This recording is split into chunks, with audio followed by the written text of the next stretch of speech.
Halo, apa kabar semuanya? Kembali dengan Putu Reza, kita ngomong gadget lagi dan langsung aja ini dia saya pengen ngomongin satu handphone mid-range baru yang sedang banyak dicari. Nggak lain dan nggak bukan, ini dia Samsung Galaxy A34 5G. Ada beberapa hal yang kalau menurut saya bikin HP ini sangat menarik, terlebih setelah ngetes selama 10 hari terakhir. Jadi buat yang mungkin lagi mikir-mikir mau beli atau enggak, tonton sampai selesai untuk plus dan minusnya.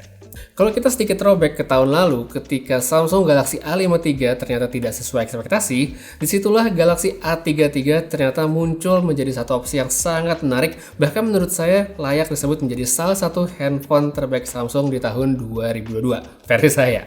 Harganya lebih murah dari Samsung Galaxy A53, tapi dia tetap ngebawa banyak sekali fitur kunci. Nah sekarang di Galaxy A34, sepertinya Samsung belajar dari apa yang terjadi tersebut dan hadir dengan satu poin penting, yaitu diferensiasi. Jadi, meskipun ya HP ini sebenarnya masih punya banyak sekali kemiripan, cuma perbedaannya kalau menurut saya lebih jelas. Satu poin yang tahun lalu jadi perbincangan sebenarnya adalah soal chipset di mana Galaxy A33 dan Galaxy A53 itu sama.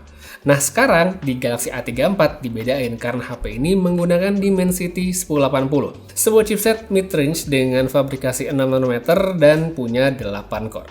Hasil benchmark udah saya coba ulang-ulang dan hasilnya ternyata tetap ada di kisaran angka segini. Angka ini kalau saya bandingkan dengan Galaxy A33 jelas sebuah peningkatan dan kelihatan banget lah kalau saya bandingin dari review saya yang tahun lalu.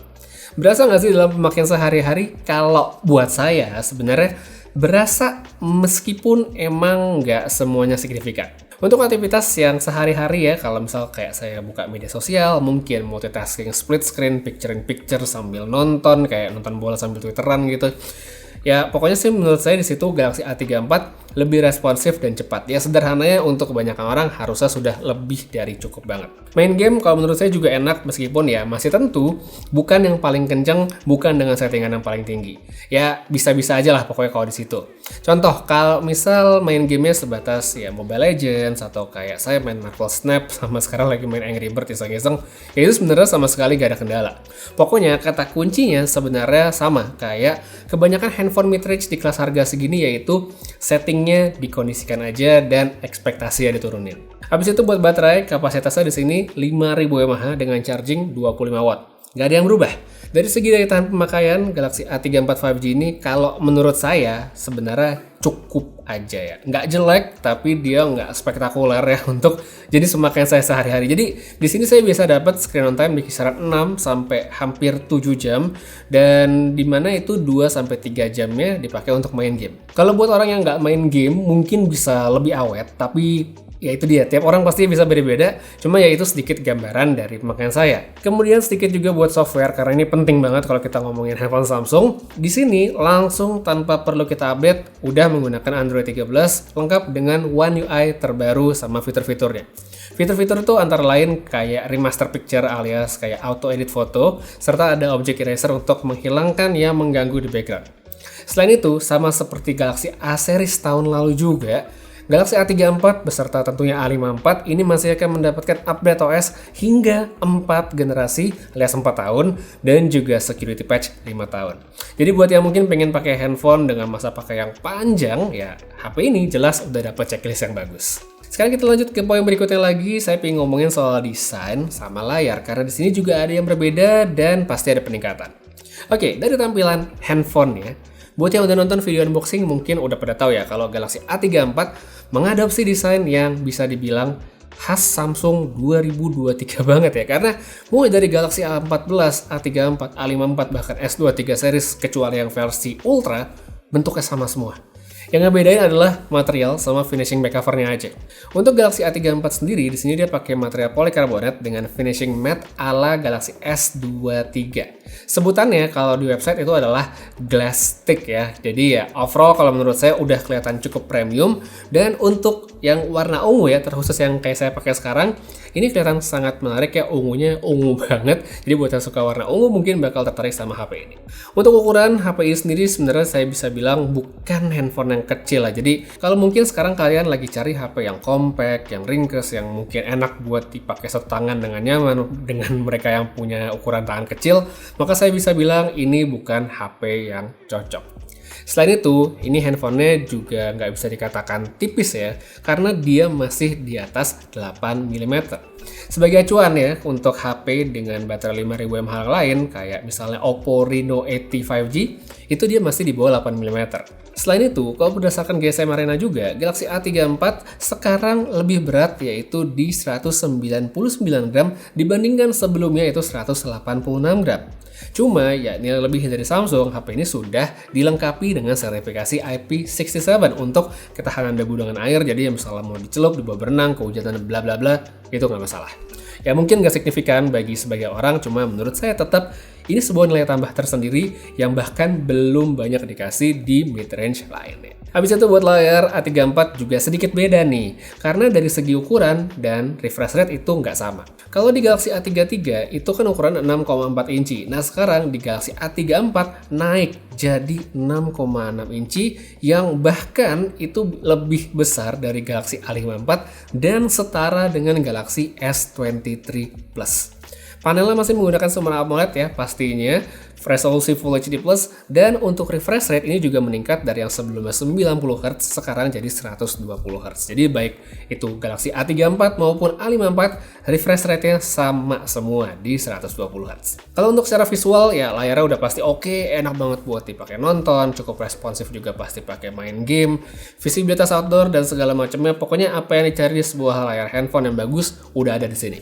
Palingan kalau bisa sedikit ngarep sih gitu, semoga di next series Samsung bisa memasangkan kemampuan atau kapabilitas HDR di layarnya, karena di mid-range dengan harga yang kurang lebih mirip sama HP ini udah ada yang menawarkan layar dengan kapabilitas HDR, jadi semoga ada di tahun depan. Dan ya satu lagi seperti biasa kita ngomongin soal kamera, ini juga menjadi poin yang coba di-highlight sama Samsung ya di HP barunya.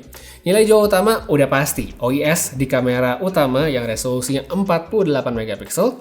Untuk ngedampingin dia ada lensa ultrawide, ini bagus, saya suka ada lensa ultrawide. Tapi satunya ini, yaitu dia lensa bonus, yaitu lensa makro. Kamera depannya cuma satu aja, tanpa OIS dan lain-lainnya, resolusinya 13 megapiksel. Mode foto gak ada yang baru ya, cukup standar Samsung yang mid-range aja. Tapi mestinya sebenarnya udah cukup banget, termasuk dengan adanya Pro Video yang mungkin akan sangat bagus kalau bisa dimanfaatin dengan sangat baik. Di HP ini juga Samsung kalau saya lihat-lihat ya tampaknya tidak menyinggung soal nightography seperti yang mereka bahas di Galaxy A54. Jadi apakah hasil foto malam atau low light Galaxy A34 ini jadi nggak bagus? Sebelum ke kondisi malam dan low light, pertama kita lihat yang terang-terangnya dulu deh. Di kondisi seperti ini, hasil foto sebenarnya udah memuaskan ala sebuah mid-range Android. Dia punya warna yang baik, kecerahannya pun bisa dibilang cukup optimal. Detailnya oke, dia bisa dapetin bulu kucing, muka, daun, kain, dan lain-lain secara baik dalam kondisi cahaya yang lagi memadai. Untuk dynamic range-nya sebenarnya ya bagus, tapi dia nggak selalu konsisten. Kadang bisa oke, kadang bisa kelihatan kurang. Kehadiran lensa ultrawide juga bagus, saya suka, nggak di skip sama Samsung. Jadi meskipun kita mungkin nggak pakai setiap saat, tapi ya tetap ada dan siap pakai. Habis itu saya juga merhatiin nih soal konsistensi hasil dari Galaxy A34 yang kadang-kadang agak ajaib. Saya coba ngambil foto di posisi, tempat, dan waktu yang cuma beda sepersekian detik. Point and shoot tanpa tap fokus, hasilnya itu bisa beda. Nah, bisa kita lanjut ke kondisi low light. Walaupun HP ini tuh tidak mengangkat nightography seperti Galaxy A54, tapi sebenarnya secara hasil ini tuh masih bisa banget dipakai foto-fotonya. Problem yang paling umum udah pasti, itu adalah noise ya, nggak lain. Tapi sebenarnya ini masih bisa ditoleransi untuk urusan foto. Tapi kalau misal nih kita bandingin hasil dengan Galaxy A54, di sini baru kelihatan ada bedanya baik itu kamera belakang maupun kamera depannya. Oh ya, untuk hasil dari kamera depannya sendiri, Galaxy A34 di kondisi yang terang ini bisa dapetin hasil yang terbilang oke, meskipun ya sekali lagi ada hit sama miss-nya ya masih kelihatan dari segi skin tone. Cuma ya overall masih bisa diterima, masih bisa ya oke lah dimaklumi. Untuk low light detailnya memang menurun, tapi ya masih tergolong cukup baik dan gak sekacau videonya. Nah sekarang untuk bagian video, resolusi maksimal di kamera depan maupun belakang itu adalah 4K atau UHD 30fps. Sedikit notes yang perlu diperhatikan adalah kalau kita ngerekam di resolusi 4K 30 atau Full HD 60, itu kita nggak bisa ganti-ganti lensa selama perekaman. Sedangkan kalau kita pakai rekamnya di Full HD 30, ini fleksibel banget karena kita bisa ganti-ganti lensa tanpa harus ngeberhentiin rekamannya dulu.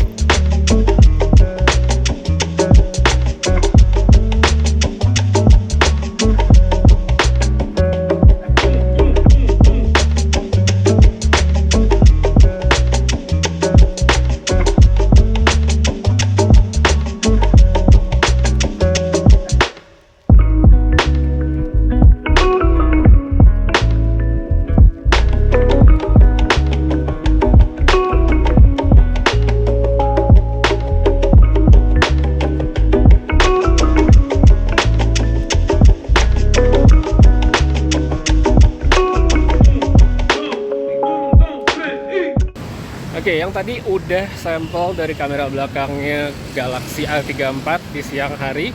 Sekarang untuk video kamera depannya seperti ini. Sambil jalan ya, ini agak mendung cuaca, jadi awannya pada putih semua. Sehingga saya nggak bisa dapetin dynamic range untuk kayak warna langit, itu nggak bisa. Karena memang langitnya sama sekali nggak biru saat ini, tapi lumayan kita bisa lihat hasilnya kayak gini.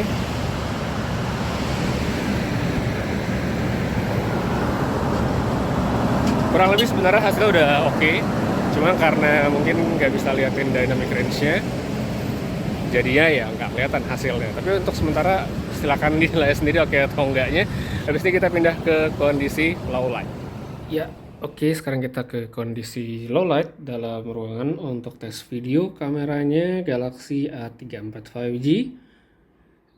Seperti biasa dalam ruangan saja, kita bisa lihat. Kita alihkan ke yang ini bling-bling ya. Ini terang banget sih sebenarnya, harusnya bisa tertangkap dengan baik. Kita pindah yang agak gelapan dikit ya. Ini agak masih terang, yang lebih gelap. Detailnya kelihatan masih dapat ya untuk di mukanya. Kain di bajunya juga masih kelihatan. Ini juga ya lebih baik yang biru tadi ya. Ini masih kelihatan tuh detail di celananya. Kita dekatkan ke kamera ya. Karena warna hitam ya, bisa dilihat juga mungkin ada noise sedikit.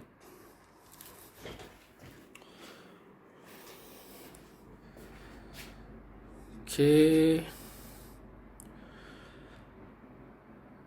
tadi ya untuk kondisi low light ya, dengan model mainan-mainan yang ada di sini. Wah, ini kalau di sini kurang banget karena gelap. Terlihat sekali penurunannya. Sini juga untuk di bagian tembok ya, itu kan gelap banget, jadi diangkat banget ya ISO-nya, jadi noise-nya lumayan. Terus untuk kamera depannya, ini dia dari A34 5G. Oh, noise-nya ini noise banget di sini ya, di warna hijau noise banget. Coba pindahin sekarang ke sini. Oke, ini noise-nya banyak banget sih. Noise-nya banyak banget untuk kondisi low light. Wah, saya sih nggak nyangka noise-nya segini banyak.